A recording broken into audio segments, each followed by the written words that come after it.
Enerton. Baka naman. Ayan, pakakainin ko at talagang mga gutom na oh. Kita nyo, nagwawala na.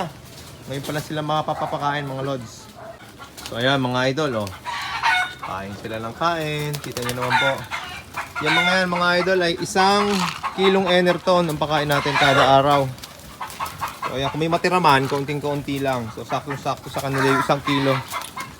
Wala pa kayo ingay nyo! Hindi na makapag-brace yun. So ayan po yung ating mga puti. Ayan oh, mga alaga akong puti. Ang lalaki na nila. Mga dipalong. Kita nyo naman oh. Oh, ayun. Ayan mga idol oh. Ayan ang ating ginagawa tuwing hapon, araw-araw. Talagang dito tayo sa ating kalapatian mga idol. Kaya ayun. Dito tayo nalilibang di ba? Dito tayo nag-enjoy kaya tuloy lang natin kung saan tayo masaya. Basta tayo ay wala tayong